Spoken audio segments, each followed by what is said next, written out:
नमस्कार, आप देख रहे हैं ईस्टर्न स्काई मीडिया समाचार बुलेटिन के साथ मैं हूं स्वाति ढल। अरुणाचल प्रदेश के मुख्यमंत्री नाबम तुकी ने बुधवार को अपने कार्यालय में वीडियो कॉन्फ्रेंसिंग के जरिए विभिन्न जिलों की प्रोग्रेस रिपोर्ट की समीक्षा की और डिप्टी कमिश्नर से भी बातचीत की। वीडियो कॉन्फ्रेंसिंग में नाबम तुकी ने जिलों में चल रही राज्य सरकार की परियोजनाओं और नीतियों की समीक्षा के साथ ही स्वास्थ्य और शिक्षा के क्षेत्र में भर्ती प्रक्रिया के संकेत भी दिए। मुख्यमंत्री ने सीमावर्ती क्षेत्रों में लोगों के कल्याण पर बल देते हुए कहा कि जहां भी बिजली की समस्या है वहां सौर ऊर्जा का उपयोग किया जाए, साथ ही सभी लोगों को सही समय पर राशन दिया जाए। वीडियो कॉन्फ्रेंसिंग के जरिए हुई ये बैठक करीब 5 घंटे तक चली और ऐसा माना जा रहा है कि हर 3 महीने के अंतराल के बाद वीडियो कॉन्फ्रेंसिंग का आयोजन किया जाएगा। असम में वन विभाग के अधिकारियों द्वारा अरुणाचल प्रदेश की 2 महिलाओं को लकड़ी काटने के जुर्म में गिरफ्तार करने का मामला सामने आया है। वाकया 28 जनवरी का बताया जा रहा है। इस मामले में प्रदेश के गृह मंत्री तांगा ब्यालिंग का कहना है कि असम के गृह मंत्री से महिलाओं की रिहाई के लिए बात की जा रही है। तांगा ब्यालिंग का कहना है कि जब महिलाओं को गिरफ्तार किया गया तब उनके पास लीज डॉक्यूमेंट थे और वो खेती के लिए जंगल की कटाई कर रही थी। गिरफ्तार की गई महिलाओं का नाम नीदो याकुम और बीनी याका है। दोनों महिलाओं को लखीमपुर की जेल में रखा गया है। तांगा ब्यालिंग ने यह आश्वासन दिया है कि जल्द ही दोनों महिलाओं को रिहा कर दिया जाएगा। इसका रीज़न ये है, और जिस दिन अरेस्ट हुआ था उस दिन हमको मालूम था।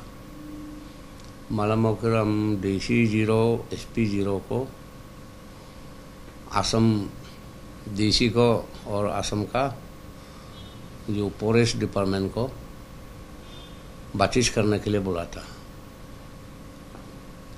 तो बातचीत करने के बाद ये फॉरेस्ट ने अरेस्ट किया है, असम पुलिस ने नहीं किया है। तो बात ये है कि ये पहला जो फायरिंग रेंज भी है, एयरपोर्ट भी है, वो असम गवर्नमेंट ने का लेन हिस्से में लीज सिस्टम में इन लोगों ने दिया हुआ है, डॉक्यूमेंट का हिस्सा में। वो देने के बाद वो लड़की वो खेती करने के लिए जंगल कट रहा था। तो ये लोग बोला कि हमारा पेड़ प्लांटेशन को पूरा काट दिया, ये कर दिया, वो कर दिया बोल के इन लोगों ने अरेस्ट किया है, केस वही रजिस्टर किया है। तो उसके बाद हम लोग, हमारा MLA साहब भी गया था, तमर मतम ऑनरेबल MLA भी गया था, जाके नेगोशिएशन करने के लिए कोशिश किया है। तो असम फॉरेस्ट वाला ने केस को प्रोड्यूस कर दिया CGM में। तो CGM ने रिजेक्ट कर दिया। आज ये अरेस्ट करके आज ये क्यों प्रोड्यूस करना है बोलकर। त्रिपुरा की राजधानी अगरतला में मंगलवार से भारत बांग्लादेश के बीच DMDC स्तर की 2 दिवसीय संयुक्त वार्ता की शुरुआत हो गई है। पहले दिन की बैठक में सीमा पर अपराध, मानव तस्करी, सीमा प्रबंधन समेत कई मुद्दों पर चर्चा की गई। बैठक के बाद दोनों देशों के अधिकारियों ने संयुक्त कॉन्फ्रेंस कर कहा कि इस तरह की वार्ता से जमीनी स्तर पर विवादों के समाधान में मदद मिलती है, साथ ही दोनों राष्ट्रों के बीच विश्वास की बहाली होती है। वेस्ट त्रिपुरा के जिला मजिस्ट्रेट अभिषेक सिंह ने बताया कि पूर्वोत्तर राज्यों की ज्यादातर सीमाएं बांग्लादेश से सटी हुई हैं। ऐसे में सीमा विवाद के मुद्दों को स्थानीय स्तर की बैठकों के लिए सुलझाया जा सकता है। बता दें कि इस बैठक में बांग्लादेश से 25 सदस्यीय प्रतिनिधिमंडल ने हिस्सा लिया है, जिनमें जिला मजिस्ट्रेट, BGP के अधिकारी शामिल हैं। वहीं त्रिपुरा से भी 6 जिलों के अधिकारी बैठक में मौजूद रहे। मणिपुर के पैलेस कंपाउंड में शनिवार को सभी धर्मों में सहअस्तित्व की भावना को बढ़ाने के लिए 1 दिवसीय शांति सम्मेलन का आयोजन किया गया।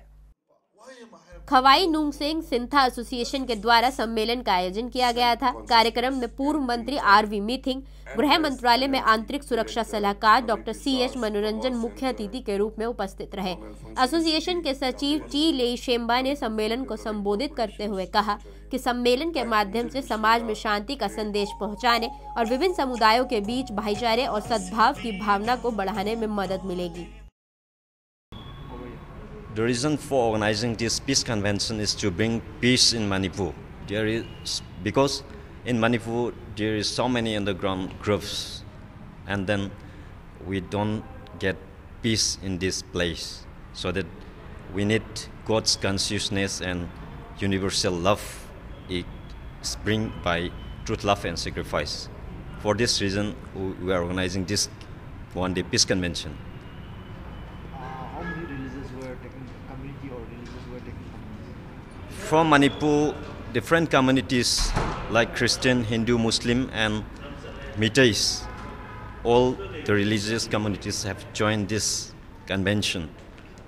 So, how many people were turned up to take part in this one-day convention? In this convention, around 750 members have joined this convention. In the present situation of Manipur, how much it is necessary to organize such one-day peace convention?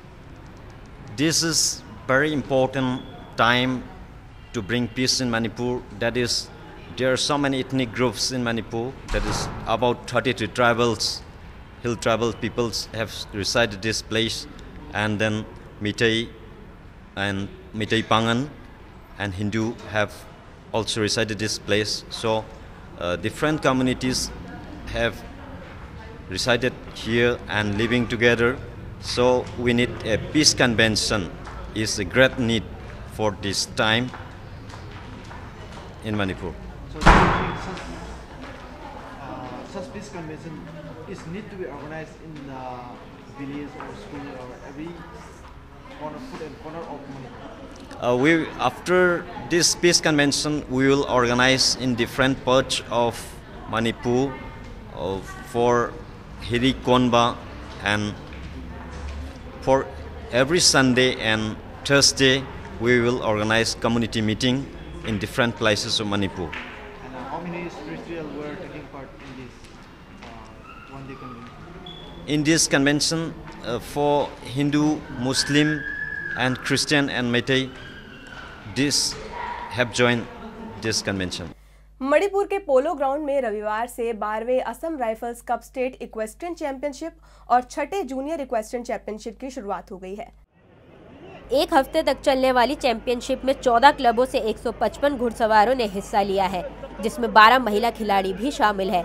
Championship का उद्घाटन करने के बाद major general Rajiv Chopra ने कहा कि इसके माध्यम से घुड़सवारी के खेल को प्रोत्साहन मिलेगा, साथ ही खिलाड़ी भी अपनी प्रतिभा का प्रदर्शन कर पाएंगे। पहले दिन के प्रोग्राम में मणिपुर इक्वेस्ट्रियन एसोसिएशन के president doctor S Joy Kumar, brigadier VT Matthew समेत कई लोग उपस्थित रहे। I am Dr. S. Joy Kumar Singh, President Manipur Equestrian Association. So how do you look forward with this 12 DZ Assam Rifles Equestrian Championship as well as the 10 packing 10 packing 7? So how do you look forward with this? Yeah, we are expecting highly because our Manipuris develop horse sports. So we have been doing this polo. As you know, polo is started from Manipur. So likewise, horse sportsmanship is with our boys. So we need to develop their talents. So for that we organize this DG Cup Equestrian Championship. Okay, how many players are taking part and how many clubs are taking part? There are last year it was only 12 teams. This year it is 14 teams, 2 more increased, and it's more than 120 players are taking part in this tournament. So for how many days you are going to? It's for 5 days. My name is Songkham Manjit Singh. I am a rider, show jumping and 10 packing, and polo also we play. So how do you find yourself, you see Assam Rifle coming to promote such equestrian game as well as a 10 packing game? In fact, you see Manipur, any horse riders or horse player, whoever you see has been finding problem to promote their games. So at this juncture, you see Assam Rifle coming up regularly and has been organizing annual event as such.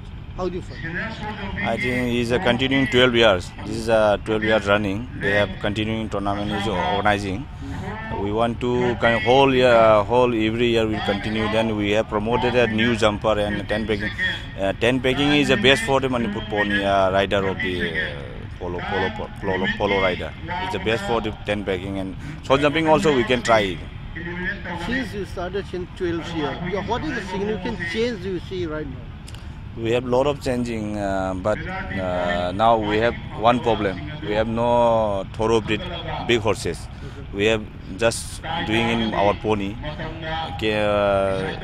Our Manipur government Suppose we want to thoroughbreed horses some, then we can take participate in national level also. So how is the present scenario, present status of this Manipuri players? Yes. In the national contest as well as in the international contest? We are participating almost at Imphal 1999. We have participated dressage, show jumping and tent pegging. But all the dressage horses and jumping horses will be expired. Then we have continually whole year we have participated in tent pegging event and endurance event also. There are Kathewali and thoroughbreed. Do you really think Assam Rifle is doing a good job? Yeah, I think. खबरों के संग में फिलहाल इतना ही। नमस्कार।